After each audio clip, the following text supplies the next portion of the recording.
यह डायन अपना बदला 7 जन्म के बाद भी नहीं भूलती। एक बार जो डायन किसी का घर देख ले उसे छोड़ती नहीं। तकरीबन 70 साल पहले की बात है। पहाड़ के एक छोटे से गांव में रहने वाले रंजन को पिछले कई दिनों से कोई काम नहीं मिला था, इसलिए काम की तलाश में वो अपने गांव से काफी दूर निकल आया था। सर्दियों की कोहरे से ढकी शाम थी। हर तरफ कोहरे ने अपनी पहर जमा ली थी, जिसकी वजह से रंजन उन पथरीली रास्तों में भटक गया था।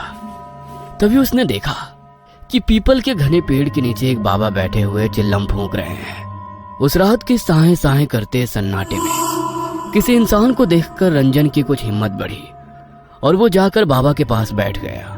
कहाँ वीरानों में भटक रहा है बच्चा? इधर का तो नहीं लगता। मैं 7 कोस दूर डिबरी गांव से काम की तलाश में निकला था। काम तो नहीं मिला, लेकिन लौटते हुए अंधेरा हो गया तो पहाड़ों में रास्ता भी भटक गया। अब ना आगे का कुछ समझ आता है ना पीछे का। ऊपर से ये ठंड खून जमा रही है और डर और घबराहट से दिमाग काम नहीं कर रहा है बाबा।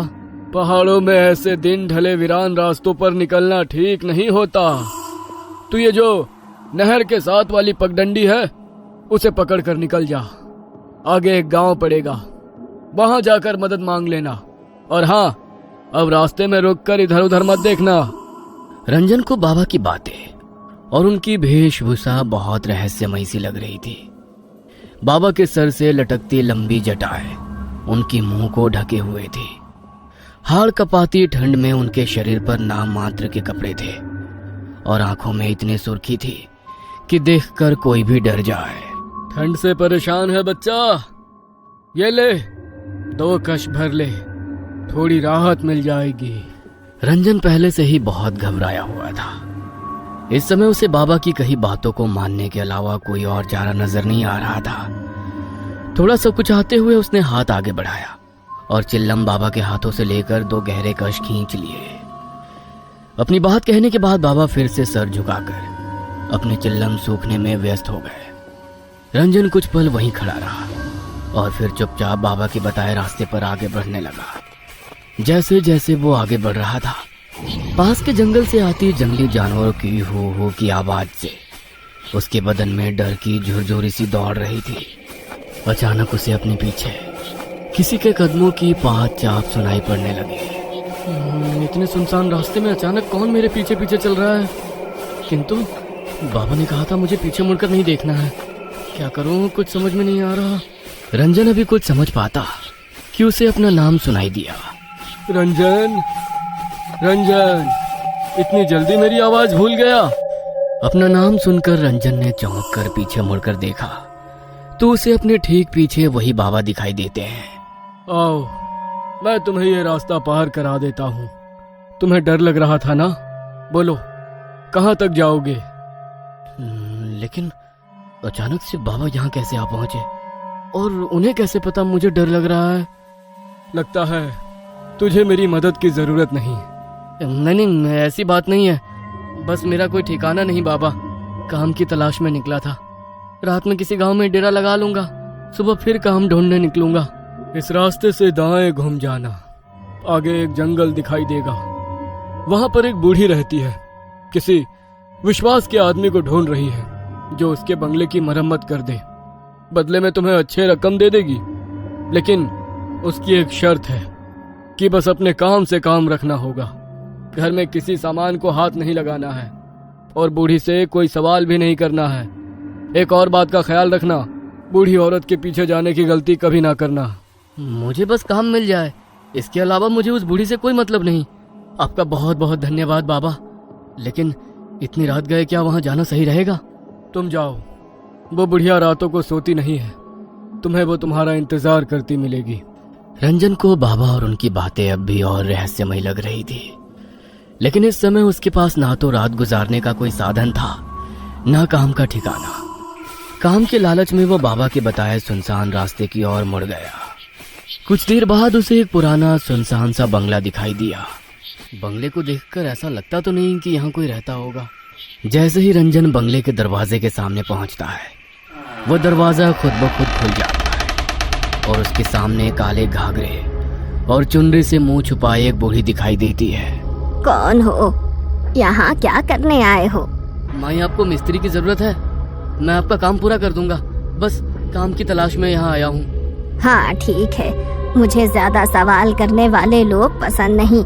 बातें नहीं, बस काम पर ध्यान देना। जी समझ गया। और मेरी दिहाड़ी?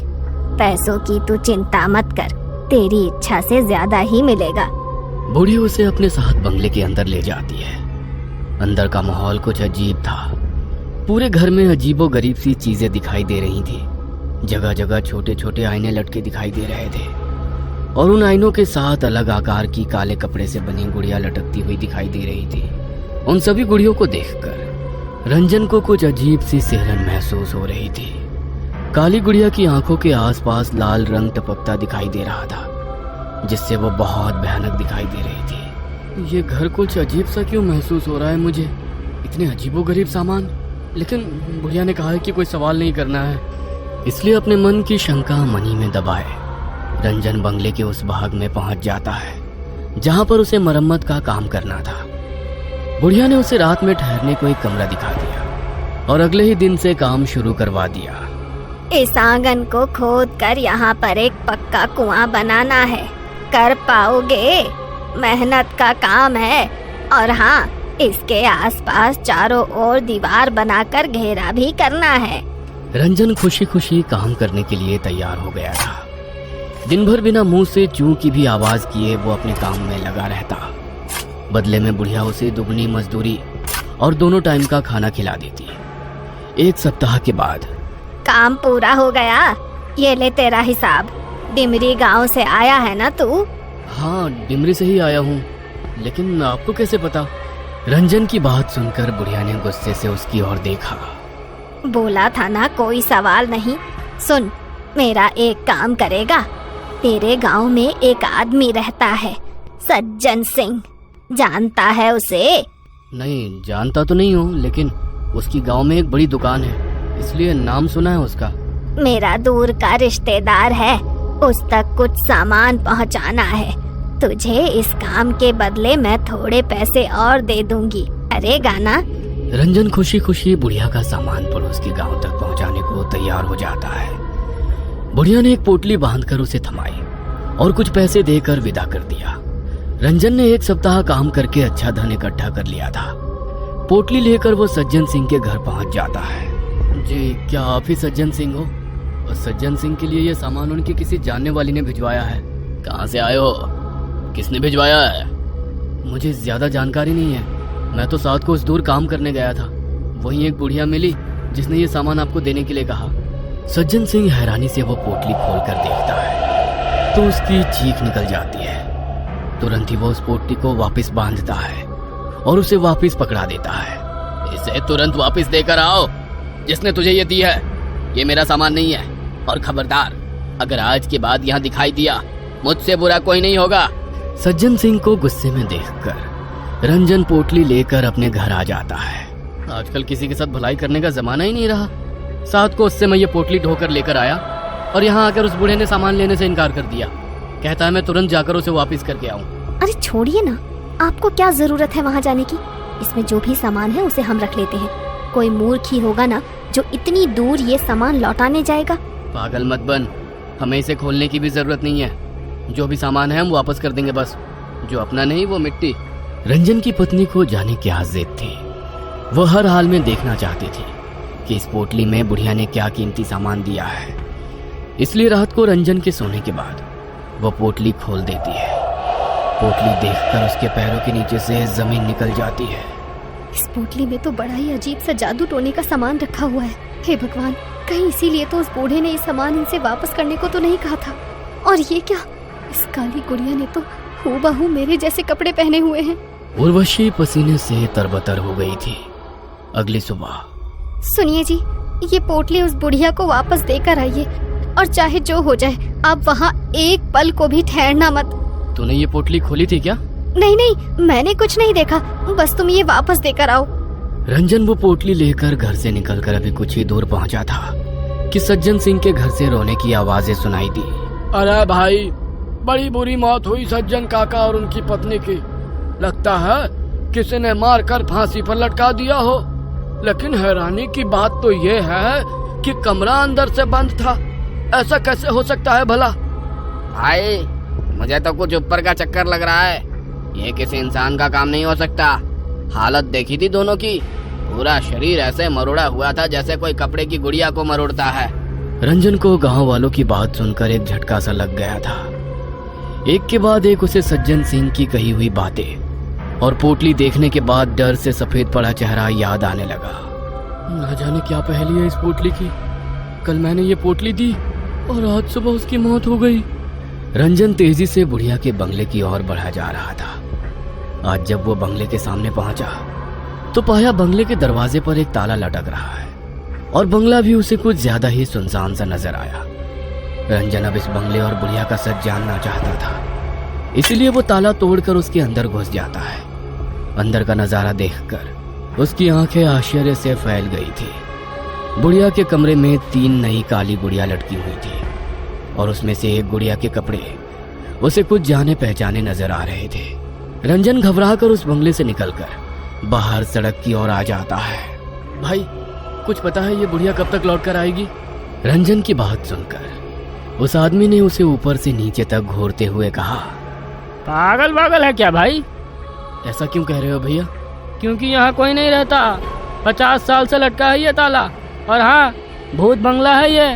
रात के समय भटकना भी नहीं उसके आसपास। हाँ। उस आदमी की बात सुनकर रंजन की रीढ़ में ठंडक दौड़ने लगी। क्या भूत बंगला? भाई मेरे दादा कहते थे किसी डायन का बंगला है ये। इसमें वो तरह तरह के टोटके टोना किया करती थी। एक तांत्रिक था जिसने इस डायन की चोटी काट कर इसे जला दिया था। तब से ये बंगला ऐसे ही पड़ा हुआ है। कहते हैं आज भी रात के समय इस रास्ते से गुजरने वाले लोगों को वो डायन दिखाई दे जाती है और उस तांत्रिक का पता पूछती है।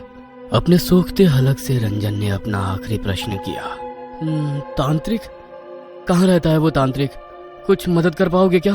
भाई सुना है उसने इस डायन को मारने के बाद ये काम छोड़ दिया और दूर किसी गांव में जाकर बस गया। उसकी पहचान अब किसी को नहीं पता। बातें करते हुए रंजन बंगले से कुछ दूर तक आ गया था। आदमी के जाने के बाद अब मुझे ये पहली समझ में आ रही है। जरूर सज्जन सिंह वही तांत्रिक है जिसे वो बरसों से ढूंढ रही थी और उसे मारने के लिए उसने मुझसे इस पोटली में जरूर कोई तंत्र का सामान भिजवाया था जिसने सज्जन सिंह और उनकी पत्नी की जान ले ली। लेकिन अब मैं इस पोटली का क्या करूं? रंजन कांपते हाथों से उस पोटली को उठाकर जंगल की ओर फेंककर अपने गांव लौट आता है। गांव आने के बाद उसने अपने घर का दरवाजा खोला तो उसे उसकी पत्नी भी सज्जन सिंह की तरह रहस्यमयी हालत में फंदे से लटकी हुई दिखाई देती है। पत्नी के जाने से रंजन पूरी तरह टूट गया था। वो हर पल खुद को ही उर्वशी की मौत का जिम्मेदार मान रहा था। आधी रात का समय था। रोते रोते शायद रंजन की आंख लग गई थी। तभी उसे अपने दरवाजे पर दस्तक सुनाई देती है। रंजन दरवाजा खोलता है तो उसके सामने फिर से वही मनहूस पोटली रखी दिखाई देती है। डर से रंजन पसीना पसीना हो रहा था। घबराकर वो इधर उधर देखता है। कुछ ही दूर पर पेड़ की ओट में एक काले कपड़े वाली बुढ़िया घूंघट के पीछे से झांकती हुई उसे नजर आती है, क्योंकि जो पीछा छोड़ दे वो डायन नहीं।